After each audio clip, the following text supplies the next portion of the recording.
Assalamualaikum warahmatullahi wabarakatuh. Alhamdulillahirabbil alamin. Hari ini kita akan mencoba membuat gambar seperti ini dengan menggunakan Mastercam X5. Dan ini merupakan salah satu tugas akhir dari pelatihan yang saya ikuti dari P4 TK Malang. Langsung saja kita menuju ke Mastercam. Kita buka dulu Mastercam-nya. Saya buka X5.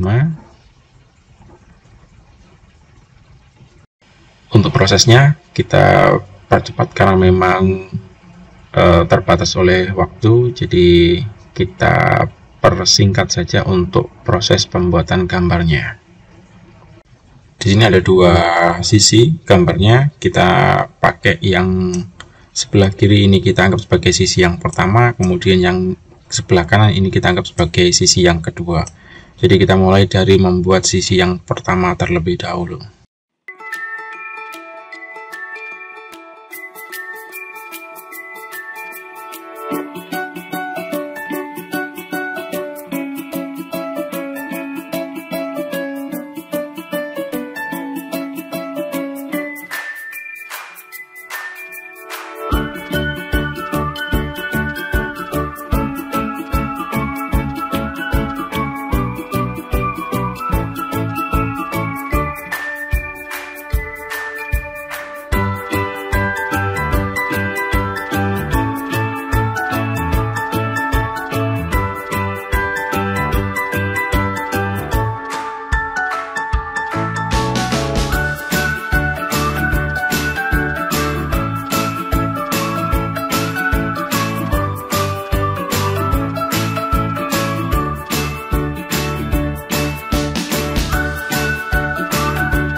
Setelah proses menggambar selesai, dilanjutkan dengan proses membuat toolpad. Ini kita simpan dulu dengan nama yang kita sesuaikan.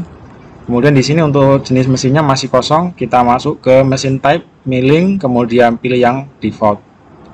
Oke, kita setting untuk tool stock setupnya. Kita setting sumbu Y-nya ketebalan panjangnya 125, kemudian X-nya 82, Z kita buat 21, jadi yang 1 mili nanti kita gunakan untuk facing. Kemudian titik tengahnya ini kita pindah ke corner, ke pojok dari benda kerja. Kemudian kita oke. Kita lihat hasilnya, di sini ada garis merah. Kita lihat secara isometris. Nah, ini muncul ketebalan kemudian panjang dari benda yang akan kita buat. Selanjutnya di sini kita buat untuk proses toolpadnya, kita klik kanan kemudian pilih yang face untuk proses facing. Kita oke, kita klik garisnya. Oke, kemudian kita centang. Memilih tool, di sini memilih tool yang pertama, kita pakai yang select library, pakai yang 20 flat and mill 20, kemudian kita oke. Untuk number toolnya kita rubah menjadi tool number 1. Kemudian masuk ke cut parameter, untuk stylenya kita rubah menjadi zigzag, kita rubah menjadi zigzag. Oke, kemudian untuk cross overlapnya kita rubah menjadi 25. Di sini approach distance-nya juga 25, kemudian exit distance-nya juga 25. Oke, lanjut ke linking parameter. Untuk retract-nya kita rubah menjadi 5 mili biar tidak terlalu tinggi untuk turun ke bawahnya. Kemudian clearing-nya adalah 10, fit plane dan top of stock-nya tetap. Dip-nya ini kita rubah menjadi minus 0,5 untuk facing. Jika sudah, kita oke. Selanjutnya kita lihat untuk proses facing-nya. Kita play, kemudian kita lihat hasilnya. Nah, ini sudah. Kita lanjutkan dengan proses toolpad yang lainnya.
Oke, setelah kita lakukan proses untuk toolpad dengan kontur dan sebagainya, kita setting tool dan sebagainya, selanjutnya adalah kita munculkan G-code-nya. Kita pilih yang post selection operation. Oke, kita klik, kemudian di sini ekstensinya adalah .nc, kita oke.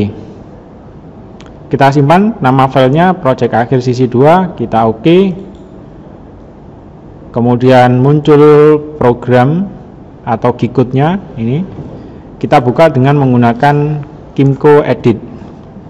Kita buka Kimco Edit-nya. Kemudian kita pilih open, kita cari filenya yaitu project akhir sisi 2. Kita buka. Di sini yang perlu kita edit adalah kepala program. Kenapa? Karena di dalam mesin sinumerik 808DM itu tidak perlu menggunakan cop atau tidak perlu menggunakan kepala program seperti ini. Jadi ini kita hapus sampai di G90. Ini kita hapus sampai di sini. Kemudian untuk G90-nya kita hapus juga. sampai G00. Oke, kita masukkan G290, kemudian di M6 kita enter, kita masukkan D1, kita enter G291. Nah, ini perlu dimasukkan untuk semua tool yang kita gunakan. Jadi kita edit menggunakan G290 untuk awalan, kemudian ditambah D1, dan terakhir adalah G291. Kita next to change, di bawahnya M1 kita enter G290, kemudian M6 kita enter, kita masukkan D1, G291. Ini perlu kita lakukan untuk semua tool, jadi nanti masing-masing tool kita beri awalan G290, D1, dan G291. Langkah selanjutnya setelah kita edit program di Gimco, kita masuk ke Swansoft Simulator. Kita buka dulu Swansoft-nya. Di sini kebetulan saya menggunakan SINUMERIC 808DM. Jadi ini kita pilih, kita klik, kita run. Kita tunggu beberapa saat sampai muncul SINUMERIC-nya. Ini masih belum menyala, kita nyalakan, tombol emergency kita tekan, power on kita nyalakan, sudah menyala. Langkah selanjutnya adalah reset, kemudian ref point, kita tekan masing-masing sumbu ke arah positif. Oke, untuk sumbu X. Oke, selanjutnya adalah kita masuk ke workpiece setup. Jadi ini kita setting untuk benda kerja. Ini kita masukkan ukurannya 125/82/21, kita oke, dia masuk di dalam cak atau ragum. Kemudian kita setting workpiece clampnya. Di sini kita setting untuk pencekamannya, kita sisakan untuk pencekamannya sekitar 6 mili, kemudian kita oke. Kita setting lagi untuk workpiece location, ini kita putar 90 derajat. Oke, nah jadi sudah terputar seperti ini. Kita sesuaikan dengan kondisi mesin yang kita punya di sekolahan.